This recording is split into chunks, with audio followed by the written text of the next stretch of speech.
Hi everyone, welcome back to Becoming a Therapist. Today's video is a little bit different. I'm going through some super basic questions about EMDR. Who developed eye movement desensitization in reprocessing, EMDR?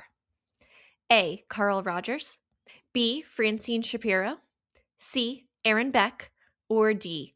Bessel van der Kolk? And the answer is Francine Shapiro. In what year was EMDR first introduced as a therapeutic approach? 1987. How many phases are there in the standard EMDR protocol?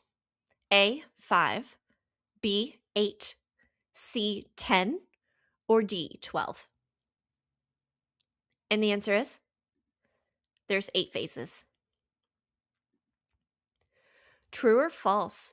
EMDR is primarily used for treating PTSD. That is true. What does bilateral stimulation in EMDR refer to?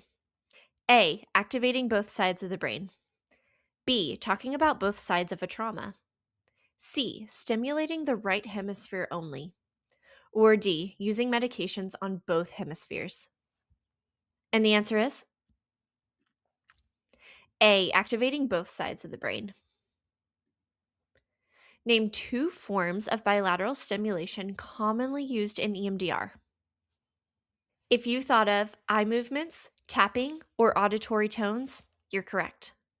Which major organization officially recognized EMDR as an effective treatment for PTSD in 2013? The World Health Organization. True or false? EMDR requires clients to share detailed trauma narratives out loud. The answer is false. Clients don't have to verbalize trauma details. This is part of what makes EMDR attractive to some clients. What is the first phase of EMDR therapy?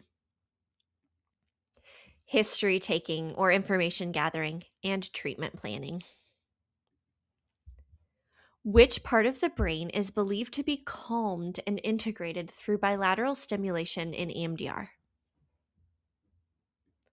The amygdala. What type of eye movement is most common in EMDR?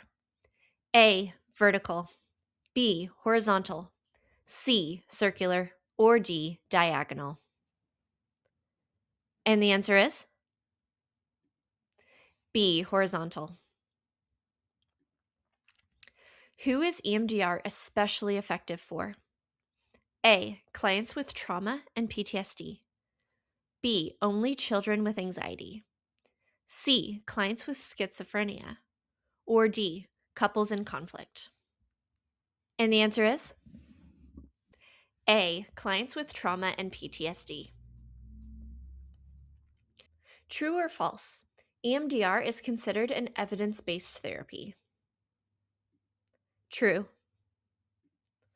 Which EMDR phase involves installing positive beliefs? The answer is Phase 5, which is installation. What does the acronym SUD stand for in EMDR therapy? And the answer is subjective units of disturbance or distress. True or false? EMDR can only be conducted in person, not online. And the answer is false. EMDR can be done via telehealth with adaptations. Which phase of EMDR focuses on body scans to check for residual distress? And the answer is Phase 6, the body scan. What does the adaptive information processing model suggest? And the answer is it suggests that the brain has a natural ability to heal and integrate memories when processing is unblocked. True or false? EMDR is a form of hypnosis. And the answer is false. EMDR is not hypnosis. Which famous trauma researcher has called EMDR one of the most important treatments for trauma? The answer is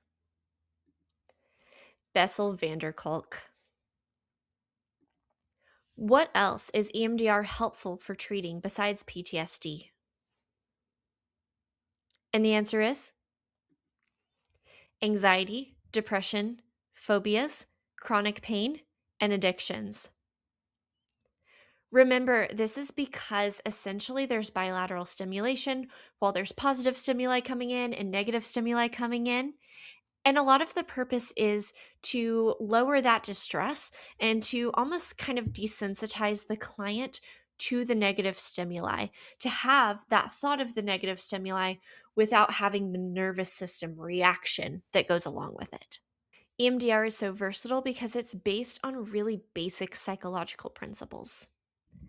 In EMDR, what is the role of dual awareness? Staying grounded in the present while recalling past trauma. In EMDR, what is the role of dual awareness?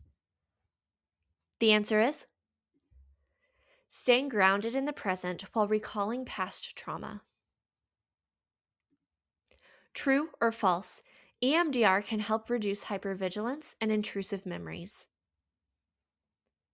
And the answer is true. What is the final phase of EMDR called? The answer is Phase 8, reevaluation. If you're a future therapist, a current clinical mental health counseling student, or any other kind of future healer or helper, be sure to check out www.morganpiercy.com for more resources. Thanks for coming to my channel and watching my video. You'll see a QR code here on your screen, and that goes straight to my link tree. On there, I have a ton of test prep resources and professional development resources for future therapists. Also, the Becoming a Therapist podcast is now on Spotify. As you'll probably see, I'm still a really small channel, and so every like, comment, and subscribe goes a really long way to help me in the algorithm. If you learned something in this video and are hoping to learn more on your journey towards becoming a therapist, let me know in the comments what I should do a video about next.